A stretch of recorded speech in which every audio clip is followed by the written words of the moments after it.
Pourquoi je joue? Combien de temps? Comment je gère mon budget? Est-ce que je suis capable de m'arrêter? Autant de questions qu'il faut se poser pour maintenir un équilibre entre la vie quotidienne et le jeu. Avec Cora von Hammerstein, psychologue spécialiste de l'addiction au jeu, nous allons vous donner des clés pour comprendre le phénomène de l'addiction et mieux appréhender votre comportement de jeu. Bonjour Cora. Bonjour. Merci d'être présente avec nous aujourd'hui. On aimerait savoir déjà pour mieux vous connaître et mieux aborder votre métier, en quoi ça consiste? Alors moi je suis psychologue, psychologue clinicienne, donc je vois des patients et je suis aussi enseignante et chercheuse. Donc à la fois j'ai une activité clinique en libéral et à l'hôpital où je vois des patients, et particulièrement des patients qui ont un problème avec la pratique de jeu. Et je fais aussi de l'enseignement à l'université et je fais de la recherche. Est-ce que vous pouvez nous expliquer pourquoi vous êtes spécialisée dans l'addiction au jeu? Alors, je m'étais de toute façon spécialisée dans le traitement des addictions. Et ensuite, naturellement, c'est arrivé aux addictions comportementales et au jeu parce que, en fait, ça a été officiellement classifié comme étant une addiction. En plus de ça, il se trouve qu'il n'y a pas de traitement médicamenteux qui a l'autorisation de mise sur le marché pour le traitement du jeu. Donc ça paraît pertinent en tant que psychologue d'essayer de se spécialiser un peu là-dedans. D'accord. Est-ce que c'est beaucoup plus compliqué, vu que c'est plutôt nouveau comme type d'addiction, en tout cas sur le traitement de ce type d'addiction? Est-ce que c'est plus compliqué à gérer? C'est pas nécessairement plus compliqué à gérer, je dirais.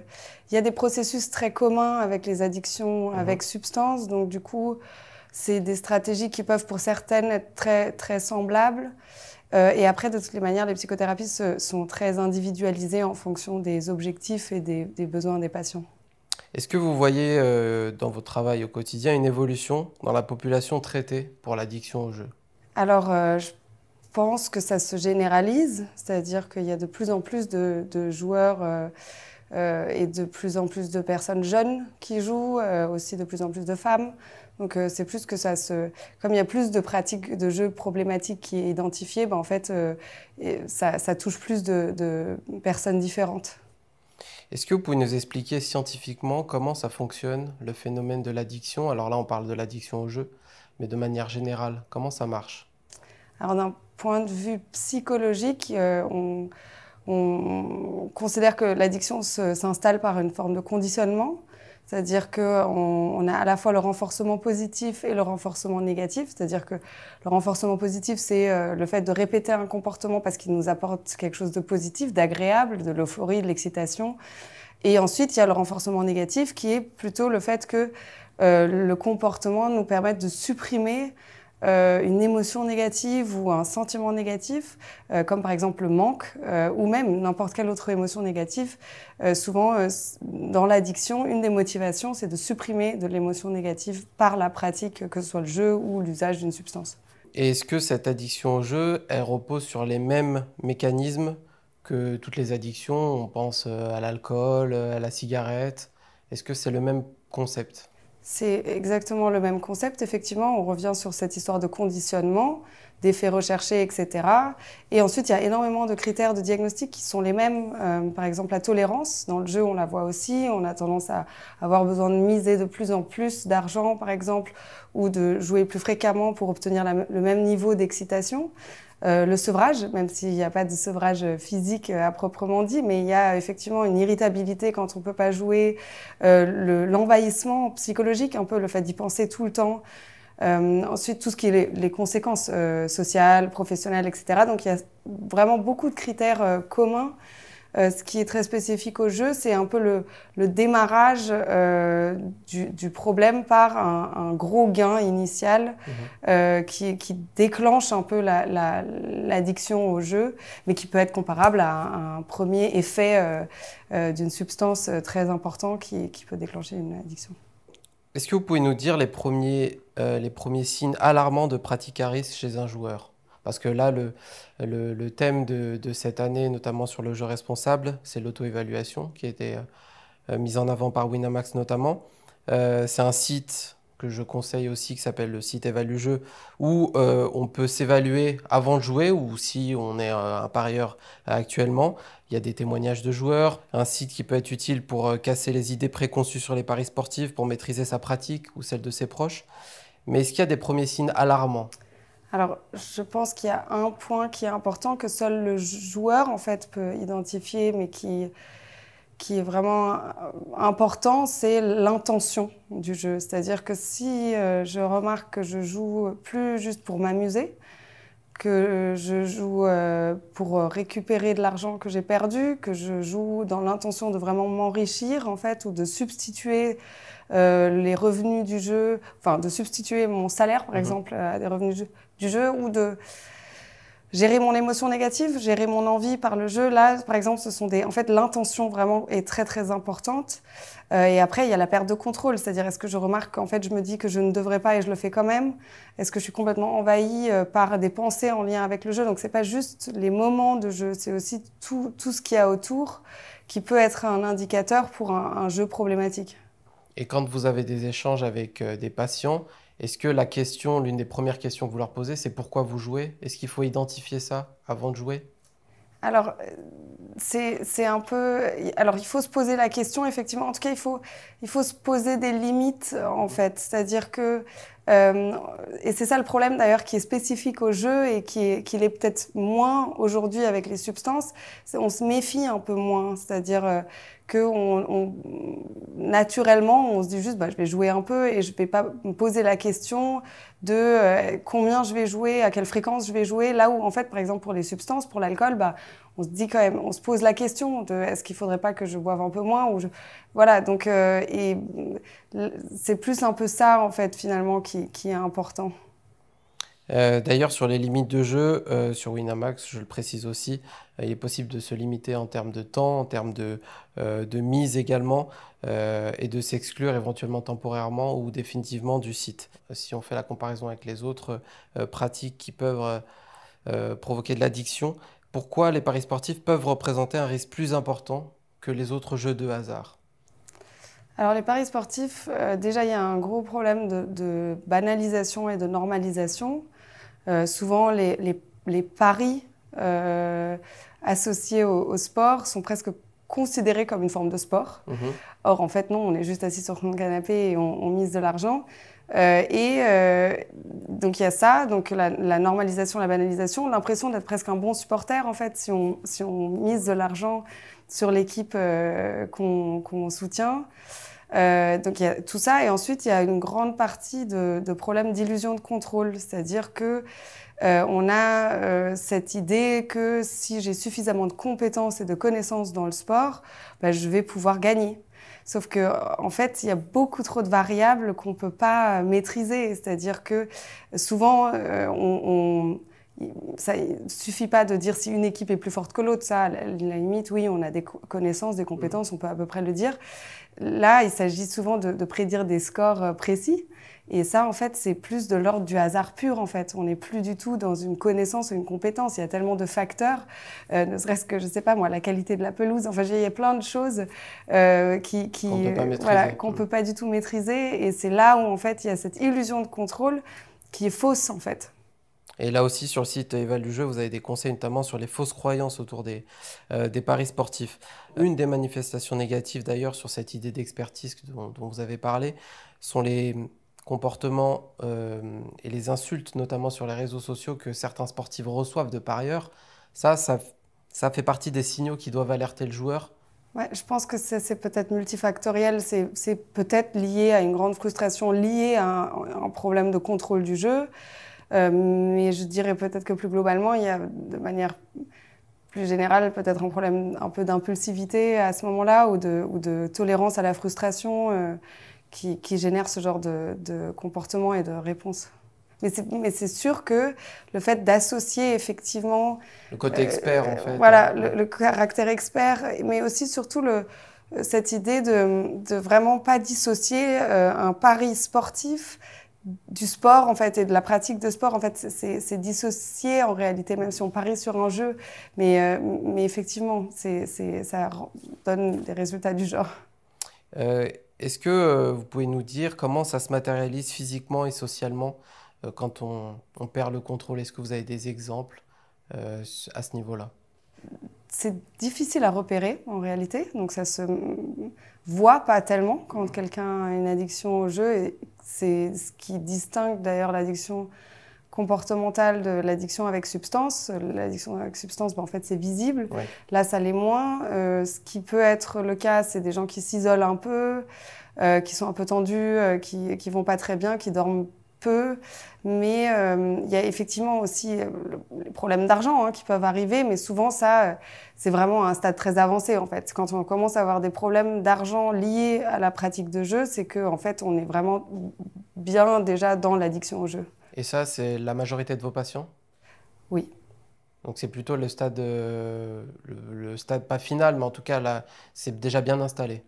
Ouais, et ça, c'est un problème, par exemple. C'est-à-dire que l'accès aux soins se fait beaucoup trop tardivement. C'est-à-dire que, évidemment que c'est pas trop tard, et on peut aider les gens, c'est pas le souci, mais effectivement, c'est comme pour une pathologie somatique.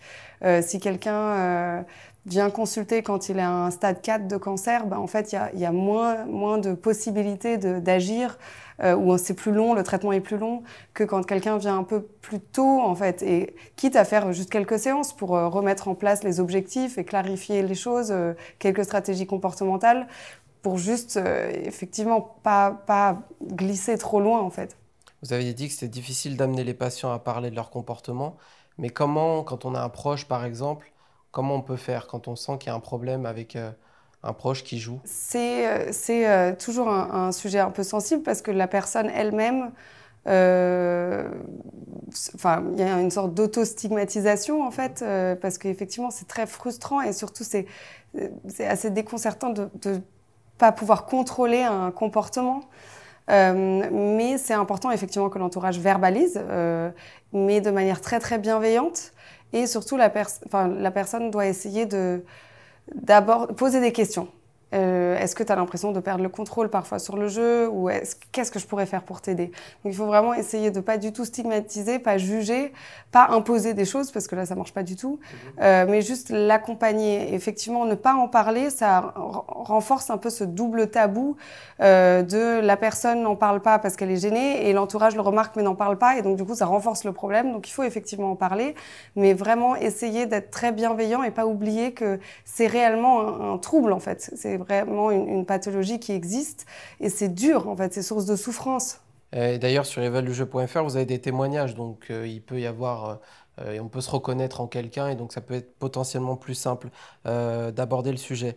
Est-ce que c'est important, parce que là on parle de l'auto-évaluation, etc., mais quand on est dans la deuxième phase, on va dire, est-ce que c'est important de parler à un professionnel? Est-ce que c'est, je dirais, presque obligatoire au bout d'un moment?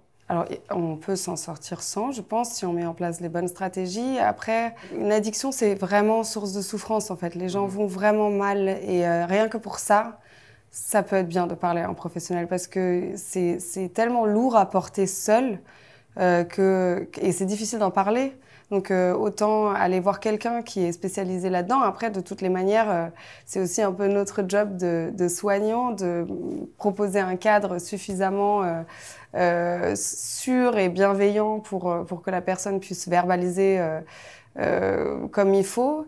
Je pense que c'est plus... En fait, c'est pas évident de sortir d'une addiction seule, de sortir de ce conditionnement qui s'est installé souvent sur plusieurs années, en fait, sans aide par quelqu'un. Et donc, du coup, j'aurais tendance à encourager l'accès aux soins dans la mesure où, au pire, le soignant va dire non, mais en fait, ça va, mettez en place 2-3 petites choses et c'est OK. Et nous, notre job, c'est aussi vraiment de ne pas imposer des objectifs. Ça, c'était l'addictologie qui date d'il y a des années. Nous, notre idée, c'est juste de faire en sorte que la personne puisse atteindre les objectifs qu'elle veut atteindre. Et c'est fluctuant, c'est-à-dire qu'il peut y avoir des périodes où c'est plus compliqué avec la personne, où on est sur un traitement qui va du moins bien au positif de manière linéaire, on va dire. Alors, il n'y a pas de... Alors, de toutes les manières, dans l'addiction au jeu, il y a de toute façon des vagues. C'est-à-dire qu'il y a des périodes, et c'est d'ailleurs pour ça que souvent les gens vont pas finalement consulter, parce qu'en fait, il y a des périodes où il y a voilà, beaucoup de jeux et la personne s'enfonce, et ensuite il y a souvent des petites phases de rémission où la personne va mieux, elle reprend un peu le contrôle, et puis elle rechute. Et ça, de toutes les manières, aussi une fois dans le soin, il peut y avoir des... Alors, ce qu'on fait dans le soin, souvent, c'est que ce qui est plus compliqué, c'est la prévention de la rechute. C'est-à-dire qu'on peut mettre en place des choses pour que la personne arrête de jouer ou juste contrôle son jeu. Mais ce qui est le plus difficile, c'est de maintenir ça. Et donc, il y a toujours en addictologie, il y a toujours le risque que la personne puisse rechuter dans le jeu. Et c'est ça un peu le challenge, d'une certaine manière. Tout à l'heure, je parlais des limites de jeu, de l'auto-exclusion. Sachez qu'également, on peut se faire interdire de jeu auprès de l'ANJ. Vous pouvez faire la demande, c'est 3 ans minimum d'ailleurs, donc c'est différent des limites de jeu et de l'auto-exclusion. Ça s'appelle l'interdiction de jeu. Est-ce que vous avez un exemple concret de travail que vous avez réalisé avec un patient qui avait une pratique de jeu problématique? Alors c'est un peu compliqué de parler d'un patient en particulier, mais en général, ce qu'on fait souvent, c'est qu'on commence par la mise en place de stratégies un peu comportementales, justement, qui incluent parfois les modérateurs, Oui. et là, parce qu'il y a beaucoup de gens qui le font pas naturellement, donc du coup, on accompagne là-dedans. Mais juste, en fait, ces premières stratégies comportementales, elles visent surtout à protéger, en fait, le joueur. C'est-à-dire que, en fait, il remarque qu'il a plus le contrôle et il a besoin de sortes de règles qu'il décide, dont il décide. Et on l'aide à les mettre en place. Et ça peut être, donc, comme je disais, les modérateurs, ça peut être parfois une auto-exclusion pendant un moment, s'il le décide, ou comment dire, une restriction des moyens de paiement, encore une fois, qu'il décide s'il le souhaite. Donc c'est plutôt des actes concrets sur les finances. Voilà, on commence souvent par ça dans un premier temps. Ensuite, ça c'est systématique en addictologie, on fait ce qu'on appelle le monitoring, c'est-à-dire qu'on demande aux gens de noter très spécifiquement quelle est la fréquence du jeu, quelles sont les mises, quels sont les gains, quelles sont les pertes. Parce qu'en fait, il se trouve qu'on a vraiment un gros phénomène de mémoire sélective qui fait qu'on se rappelle vraiment de manière biaisée des jeux. Et ça renforce souvent les croyances et ça renforce la pratique de jeu. Et ensuite, dans un second temps, on va commencer à attaquer un peu les croyances justement qui sont liées au jeu. Et le fait est qu'on a tous des croyances quand on joue. Qu'on ait un problème ou pas, on a tous on se fait tous une sorte d'idée de pourquoi on a gagné ou pourquoi on a perdu. Et sinon, le jeu serait pas marrant. Enfin, je veux dire, si on remplissait une grille de loto en disant c'est complètement le hasard, en fait, ça nous amuserait beaucoup moins. Le problème avec les joueurs pathologiques, c'est qu'au fur et à mesure du jeu, en fait, ces croyances se renforcent.